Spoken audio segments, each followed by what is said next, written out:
अस्सलाम वालेकुम व्यूअर्स, कैसे हैं आप सब। उम्मीद करती हूँ कि आप सब बिल्कुल ठीक ठाक होंगे और खैरियत से होंगे। आज मैं आपके साथ जो रेसिपी शेयर करने जा रही हूँ वो है बीफ यखनी पुलाव। ठीक है, बीफ यखनी पुलाव की रेसिपी मैं आपके साथ शेयर करूँगी। रेसिपी स्टार्ट करने से पहले एक दफ़ा प्री लुक आपको दे दूँ पुलाव का, कि जो पुलाव आज हम बनाने जा रहे हैं वो कैसा होगा। ठीक है, एक दफ़ा लुक देख लें ताकि आपको अंदाज़ा हो जाए कि ये कितना टेस्टी और यमी लग रहा है देखने में। आज की रेसिपी हम लोग स्टार्ट करते हैं। सबसे पहले इंग्रेडिएंट्स का प्रीव्यू ले लेते हैं कि पुलाव बनाने के लिए हमें क्या क्या इंग्रेडिएंट्स चाहिए होंगे। ठीक है, बीफ ले लिया है। सबसे पहले बीफ की क्वांटिटी है हाफ़ के जी से थोड़ा सा ज़्यादा। ठीक है, 3 पाव जिसको बोलते हैं ना वो। ठीक है, हाफ़ के जी से थोड़ा सा ज़्यादा बीफ है। और जो चावल मैं लूँगी ना उनकी भी मैं सेम क्वांटिटी यही रखूँगी, बिल्कुल सिमिलर क्वांटिटी होगी दोनों चीज़ों की। ठीक है, प्याज मैंने चॉप करके अपने पास रख लिए हैं।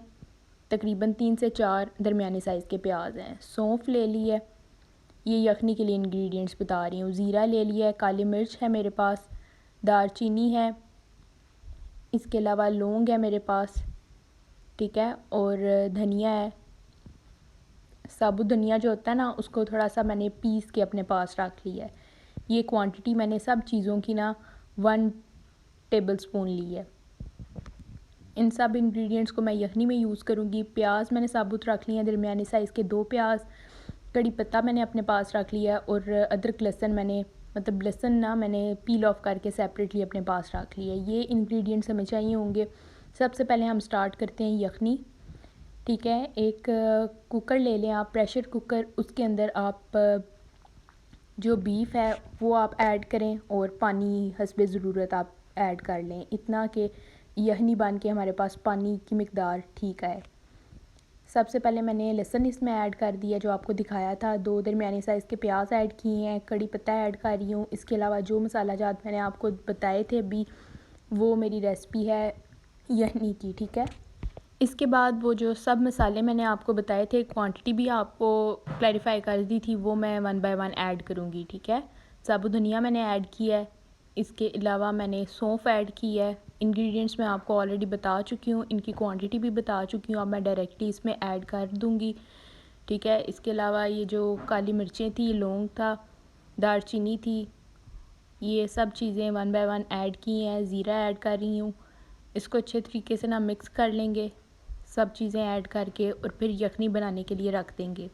यखनी तकरीबन 15 से 20 मिनट के लिए आप रखें। जैसे ही प्रेशर कुकर हिले ना तो 15 मिनट का टाइम आप नोट कर लें। ठीक 15 मिनट के बाद आप बंद कर दें और इसको खोल के चेक कर लें। अगर तो जो गोश्त है वो गल गया है तो इसका मतलब है यखनी तैयार है। ठीक है, अभी मैंने प्रेशर कुकर रख दिया है। दूसरी तरफ मैंने चावल ले लिए हैं। ठीक है, इसकी जो क्वांटिटी है ना वो मेजरिंग जो कप होता है ना हमारे पास, वो 3 प्याली मैंने लिया है। नॉर्मली लोग ग्लास भी यूज़ करते हैं, कुछ लोग प्याली यूज़ करते हैं, हम लोग प्याली यूज़ करते हैं। तो मैंने 3 प्याली चावल ले लिए हैं क्योंकि 3 पाव मेरे पास गोश्त था। ठीक है, अभी आप देख सकते हैं यखनी मेरी बन चुकी है।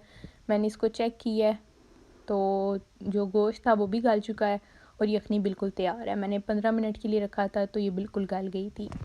यखनी हमारी रेडी है और चावल हमने भी गो के रख दिए हैं। क्वांटिटी मैंने आपको बता दी है। मैंने गोश्त और चावल बिल्कुल सेम क्वांटिटी में लिए हैं। ये प्याज मैंने अपने पास कट करके रख लिए हैं, तकरीबन 3 प्याज दरमियाने साइज़ के कट करके अपने पास रख लिए हैं। यखनी भी तैयार है। अब हम आज की रेसिपी अपनी स्टार्ट करते हैं। ठीक है, यखनी बीफ पुलाव रेसिपी हम लोग आज की स्टार्ट करने लगे हैं। सबसे पहले हमें चाहिए होगा घी। चावलों में मैं घी यूज़ करती हूँ। ठीक है, वैसे हंडिया में ऑयल यूज़ करती हूँ लेकिन चावल बनाते हुए वक्त ना घी यूज़ करती हूँ। 1 कप घी लिया मैंने, इसको गर्म होने दिया और फिर इसके अंदर मैंने प्याज ऐड कर लिए हैं। प्याज को मैं ब्राउन होने दूँगी। ठीक है, चावलों के लिए जो प्याज होता है ना उसको डार्क ब्राउन करते हैं। नॉर्मली हंडिया के लिए तो लाइट ब्राउन करते हैं लेकिन चावलों के लिए डार्क ब्राउन। प्याज इतने में ब्राउन हो रहा है। मैंने अपने पास टमाटर ले लिए हैं। ठीक है, 2 दरमियाने साइज़ के टमाटर चॉप करके रख लिए हैं और हरी मिर्च मैंने कट करके अपने पास रख लिया, 3 से 4 अदद हरी मिर्च। इसके अलावा यखनी भी हमारी रेडी है। प्याज आप लोग देख सकते हैं अभी गोल्डन ब्राउन हो रहे हैं, डार्क ब्राउन नहीं हो रहे। ठीक है, प्याज को अच्छे तरीके से पकाएंगे। इसको डार्क ब्राउन करना है क्योंकि चावलों वाले प्याज डार्क ब्राउन करते हैं, वही कलर चावलों का आता है जो हम प्याज का रखते हैं। इसमें मैंने अदरक लहसुन का पेस्ट ऐड कर दिया है। 1.5 टेबल स्पून अदरक लहसुन का पेस्ट था वो मैंने ऐड कर दिया। ठीक है, इसको अच्छे तरीके से आप मिक्स कर लें, इसको ब्राउन होने दें। और इसमें यखनी से मैंने जो पीसेस थे ना बीफ के, वो निकाल के मैंने ऐड कर दिए हैं। यखनी एज इट इज़ रहने दी है, अभी यखनी को नहीं छेड़ा। मैंने बीफ के पीसेस निकाल लिए हैं और वो मैं अपनी हंडिया में ऐड कर रही हूँ, ठीक है। इसको आप वन बाय वन ऐड करते जाएं और फिर अच्छे तरीके से इसको हिला लें। फ्लेम मैं लो ही रख रही हूँ, बहुत मीडियम या हाई फ्लेम नहीं रखा, वो प्रेफरेबल नहीं है। उससे एकदम से हंडिया का कलर चेंज हो जाता है और जब कलर चेंज होता है तो ऑटोमेटिकली टेस्ट भी चेंज हो जाता है, ठीक है। इसको अच्छे तरीके से पका लेंगे। इसको तकरीबन 5 से 10 मिनट लो फ्लेम पे पकाते रहेंगे गोश्त को और हिलाते रहेंगे, ताकि जो प्याज का कलर है वो थोड़ा सा ना इस पे भी, बीफ के पीसीस पर भी आ जाए। इसको मैं हिला रही हूँ, फ्लेम मैंने लो ही रखा है, फ्लेम को मैंने हाई नहीं किया।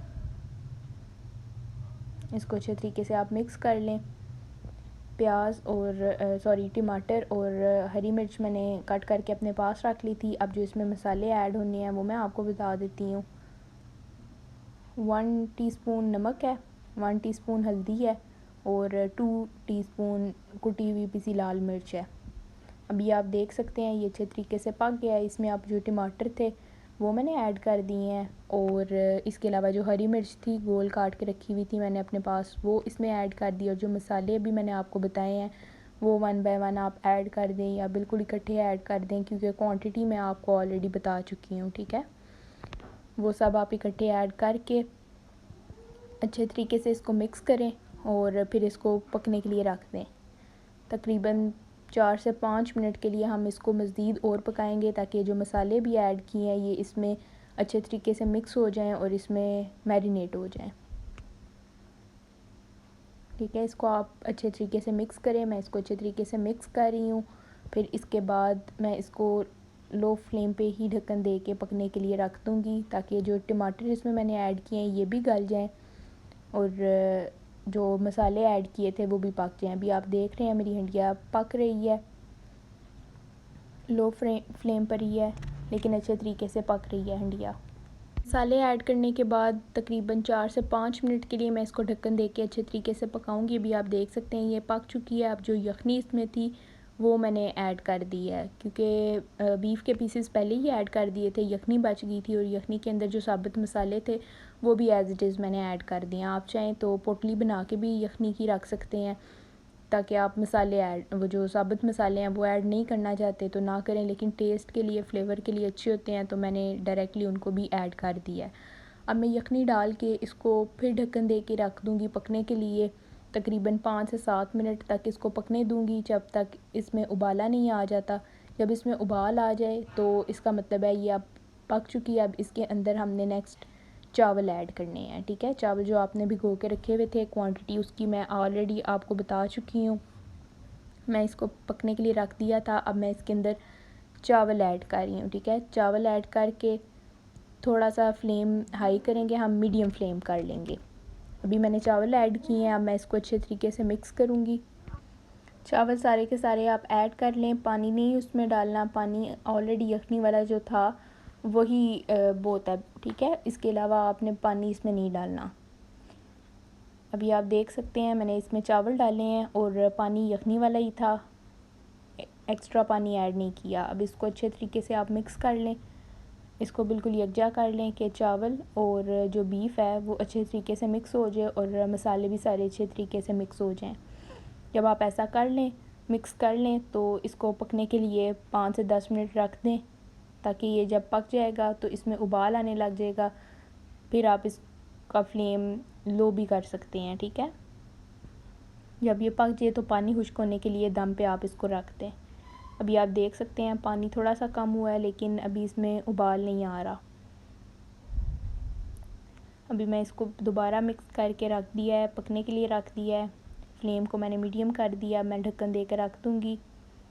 अब मैंने चेक किया है दोबारा तो पानी बिल्कुल खुश्क हो चुका था। अब मैं इसमें दही ऐड कर रही हूँ और थोड़ा सा ज़ीरा ऐड कर रही हूँ। दही इसलिए ऐड किया है कि जो चावल हैं वो बिल्कुल सेपरेट रहें, एक दूसरे के साथ जुड़े ना, और खिले हुए चावल पकें, ठीक है। जैसे मैं भी डिश आउट करूँगी तो आप देख सकते हैं कि हमारे चावल कितने अच्छे सेपरेट थे एक दूसरे से, खिले हुए पके हैं, जुड़े नहीं हैं एक दूसरे से, ठीक है।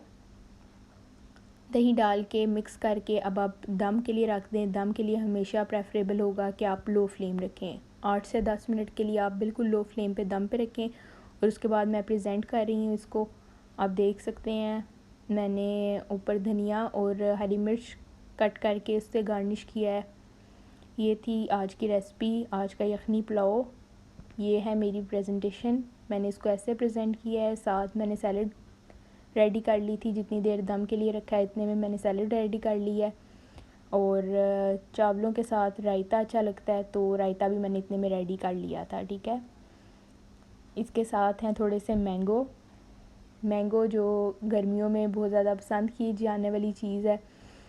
ये थी आज की रेसिपी। अगर आपको मेरी आज की रेसिपी अच्छी लगी है तो आप मेरे चैनल को सब्सक्राइब करें, मेरी वीडियो को लाइक करें और बेल आइकन को ऑन कर दें ताकि नेक्स्ट आने वाली वीडियो सबसे पहले आप देख सकें। आज के लिए इतना ही, इंशाल्लाह नेक्स्ट रेसिपी के साथ हाज़िर होंगे। Thanks for watching, take care, Allah हाफ़िज़।